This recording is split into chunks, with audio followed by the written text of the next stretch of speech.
Dan hari ini Saudara, DPR RI rencananya akan mensahkan Undang-Undang Pilkada setelah semalam ada 8 fraksi di DPR RI yang sudah sepakat untuk menyetujui adanya revisi Undang-Undang Pilkada. Kita akan tanyakan langsung kepada ahli hukum tata negara Universitas Brawijaya, sudah ada Aan Eko Widiarto. Selamat pagi Mas Aan. Assalamualaikum. Selamat pagi. Waalaikumsalam, Mbak Adisti, selamat pagi.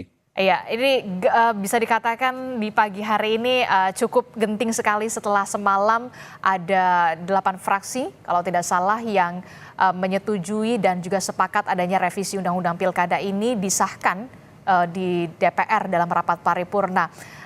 Terkesan mendadak dan juga terburu-buru, apalagi satu hari setelah adanya putusan MK soal syarat ambang batas pencalonan dan juga syarat usia calon kepala daerah begitu yang kemudian diputuskan oleh MK. Lazimkah proses revisi Undang-Undang Pilkada ini dilakukan secara kilat dalam semalam dalam waktu hanya 7 jam saja?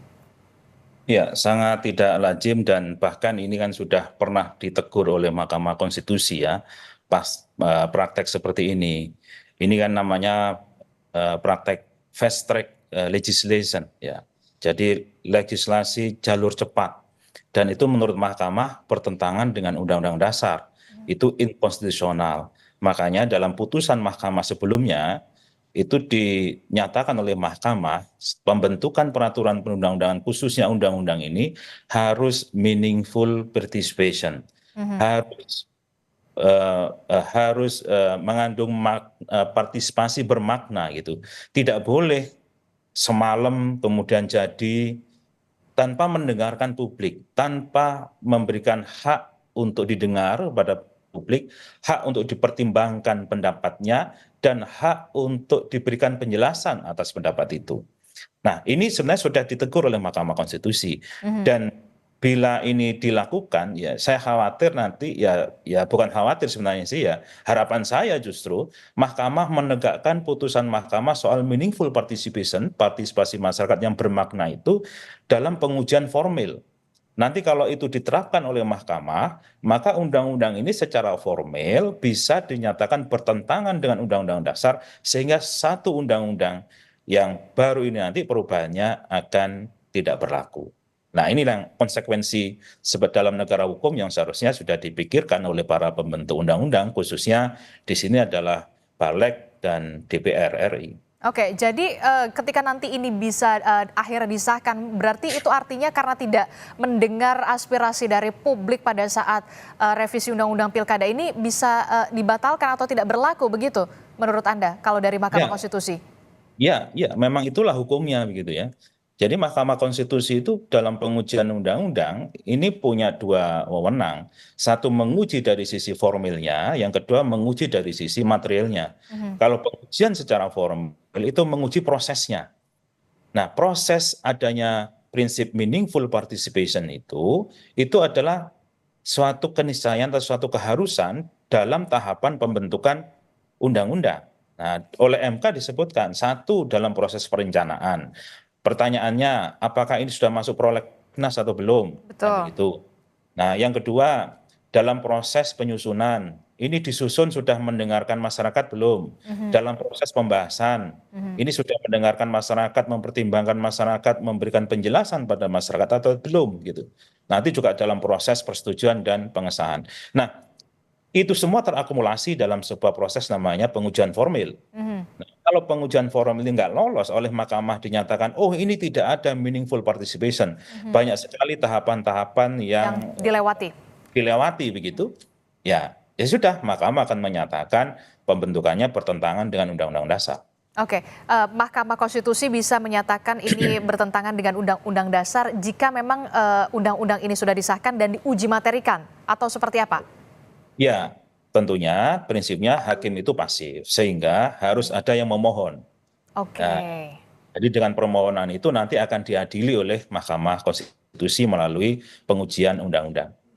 Oke, itu artinya ketika nanti di rapat paripurna ini akan disahkan, di hari yang sama bisa langsung diujikan? Atau semacam apa? Bisa diajukan untuk diuji materikan ke Mahkamah Konstitusi? Ya. Pak An?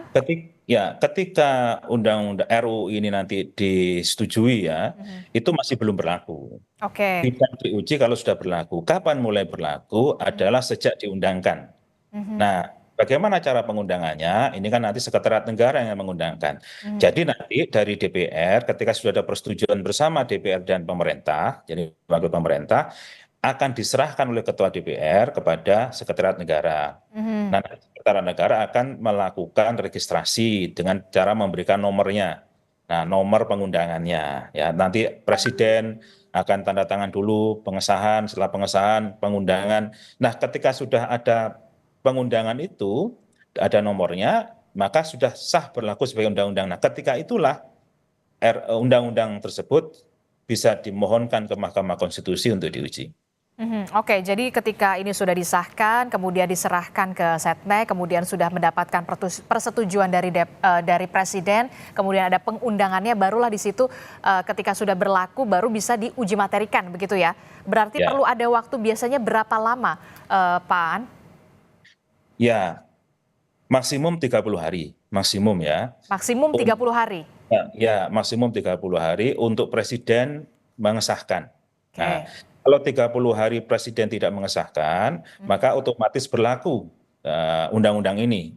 Jadi Setnek harus mengundangkan walaupun Presiden tidak mengesahkan dalam waktu Mhm. 30 hari itu. Mhm. Nah, tapi ini kan berbeda ya dengan undang-undang yang sampai Presiden nggak mau tanda tangan itu kan sampai lama akhirnya otomatis berlaku. Mhm. Ini kan kayaknya dengan naga-naganya atau dengan indikasi bahwasanya dalam semalam jadi begitu. Mhm. Nah, ini ya Presiden pun akan cepat sepertinya begitu, cepat untuk mengundangkan. Oke, jadi Anda melihat bahwa nanti proses kilat juga akan terjadi pada saat Presiden akan menandatangani begitu ya, supaya cepat Ya, untuk bisa diberlakukan undang-undangnya begitu ya. ya betul. Oke, yang juga menarik pada saat semalam adalah perdebatan begitu ya, perdebatan 8 fraksi di DPR ini sepakat untuk menyetujui adanya revisi Undang-Undang Pilkada dan salah satunya adalah merujuk pada putusan Mahkamah Agung soal syarat batas usia calon kepala daerah yang merujuk pada Mahkamah Agung di mana syarat usia minimalnya ini 30 tahun pada saat pelantikan berdasarkan putusan MA. Ya kan? Tapi kalau di putusan MK itu syarat minimal usia 30 tahun ini berdasarkan mulai dari proses pencalonan. Nah, bagaimana DPR ini akhirnya bisa merujuk pada putusan MA? Jadi sebenarnya putusan MA ini dan MK ini kedudukannya seperti apa? Ya, kita dudukkan begini, di dalam pengujian baik itu oleh MK maupun oleh MA itu ada namanya objektum litis ya. Mhm. Objektum litis ada objek yang diuji, ya, yang menjadi pokok kasusnya. Mhm. Kalau Mahkamah Agung, objektum litisnya adalah PKPU dalam perkara ini, Oke. yaitu penetapan Komisi Pemilihan Umum kan begitu kan? Mhm. Nah, yang waktu itu diajukan karena di sana diatur dalam PKPU itu bahwa usia itu sejak penetapan. Mhm. Penentuan usia sejak penetapan itu diuji. Kemudian oleh Mahkamah Agung ditafsirkan bukan sejak penetapan tapi sejak pelantikan kan gitu. Mhm. Nah, jadi objektum litisnya adalah PKPU sebenarnya. Jadi putusan Mahkamah Agung itu tanda kutip mengubah Coba. PKPU, Oke. norma PKPU. Nah, Mhm. sementara MK ini tidak menguji PKPU, MK ini menguji undang-undang. Oke. Nah, undang-undang yang tadi sudah disebutkan Mbak Aris bahwasanya bunyinya adalah di dalam undang-undang tidak disebutkan. Nah, sejak kapan kan begitu. Betul. Nah, tidak disebutkan sejak kapan oleh Mahkamah itu ditafsirkan adalah sesuai dengan penafsiran historis, sesuai dengan penafsiran sosiologis bahwa beberapa kali pilkada sebelumnya yaitu sejak penetapan calon. Calon. Mhm. Kan begitu aja. Iya. Sehingga kata Mahkamah itu nyoto welo-welo gitu ya. Atau dalam bahasa Padangnya apa itu, matahari. Nah itu kan ya ada mataharinya itu. Nah, inilah yang kemudian saya memandang bahwasanya karena objektum litisnya ini lebih tinggi undang-undang daripada PKPU, maka kalau DPR mau menjadikan norma dalam putusan itu sebagai norma peraturan, seharusnya DPR itu mengambil dari penafsiran terhadap undang-undang, Dan itu bukan diujikannya dari MK, bukan dari dari MA. Nah, bukan dari MA gitu. Jadi saya tidak melihat persoalan ini lebih tinggi mana MA dengan MK, tidak. Mhm. Tapi persoalannya apa sih yang dipersoalkan? Kan begitu Oke. aja sekarang objektifnya gitu ya. Mhm, Nah, oke, jadi saya tegaskan kembali sebenarnya kalau MA ini adalah soal peraturan KPU-nya, soal syarat ya, batas usia ini. Kemudian MK ini mengubah ini dari putusan dari undang-undang begitu ya, yang seharusnya betul. DPR ini merujuknya lebih ke undang-undang yang diputuskan oleh MK begitu ya, Ya, bukan ya, dari MA yang merujuknya pada PKPU. betul ya, ya. Oke, nah jika ini sudah dilakukan karena rujukannya adalah MA, apa yang bisa dilakukan oleh masyarakat ataupun civitas untuk bisa kemudian bergerak kalau memang di sini memang ada dalam tanda kutip apa ya proses yang tidak seharusnya gitu. Ya, pertama saya memahami bahwa yang dilakukan oleh masyarakat, yang dilakukan oleh civitas akademika, Mhm, itu kan dalam perspektif ingin menegakkan prinsip negara hukum. mhm.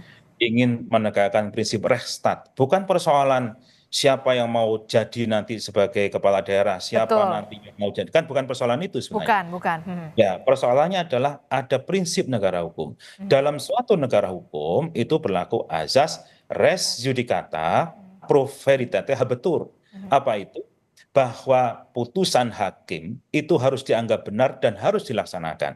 mhm, Nah, putusan hakim ini merujuk pada objektum litisnya tadi yang harusnya dilaksanakan sebagai putusan terhadap undang-undang, maka kan yang harus dilaksanakan oleh pembentuk undang-undang adalah putusan MK terhadap undang-undang tadi, mhm, bukan putusan MA terhadap PKPU, kan begitu. mhm, Sehingga dalam Undang-Undang 12 2011 di sana ada istilah namanya kumulatif terbuka, mhm, yaitu tindak lanjut oleh pembentuk undang-undang atas putusan Mahkamah Konstitusi, bukan atas putusan Mahkamah Agung. mhm. Nah, tidak adanya penghormatan terhadap putusan hakim ini, yakni dalam hal ini adalah hakim MK, karena memang objektum litisnya terkait dengan hakim MK, inilah yang dipersoalkan oleh masyarakat.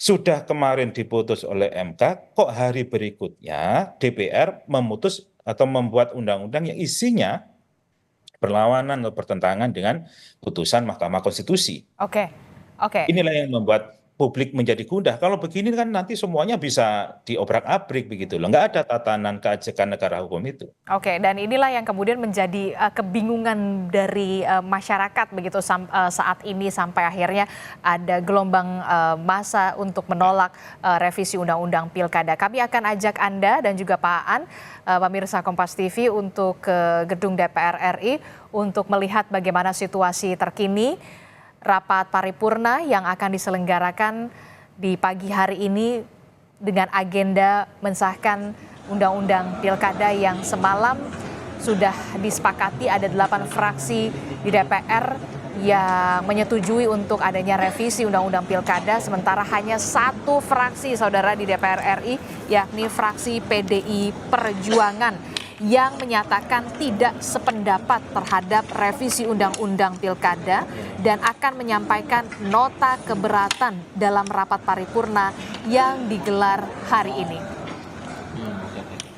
Dan inilah gambar visual situasi terkini di dalam gedung DPR RI, terutama di ruang rapat paripurna, di mana sudah ada hadir pimpinan DPR, Sufmi Dasko Ahmad, kemudian juga ada Ludwig Paulus, kemudian juga ada Rahmat Gobel, tapi kami belum melihat adanya Puan Maharani yang seperti kita tahu, saudara, ketika ada rapat paripurna untuk mensahkan undang-undang ini biasanya harus ada posisi Puan Maharani yang juga biasanya memimpin rapat begitu saudara. Tapi kita masih akan lihat nanti perkembangannya. Sementara di luar gedung DPR RI pengamanan masih terus disiagakan dari personil Polri untuk mengamankan karena rencananya saudara juga akan ada aksi massa yang akan digelar di depan gedung DPR RI untuk menolak adanya revisi Undang-Undang Pilkada.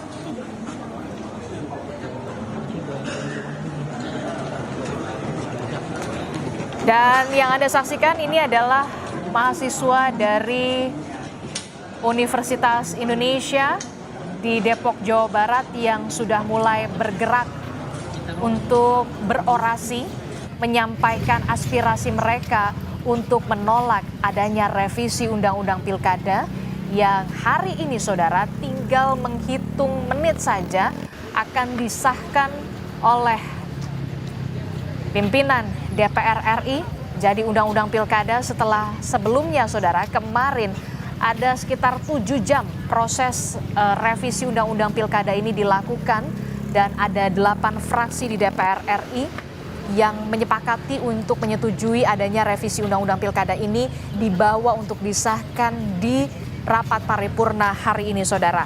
Hanya ada satu fraksi yakni dari PDI Perjuangan yang menyatakan tidak sependapat dengan revisi undang-undang menyampaikan dan akan menyampaikan nota keberatan dalam rapat paripurna yang digelar hari ini saudara sebentar lagi.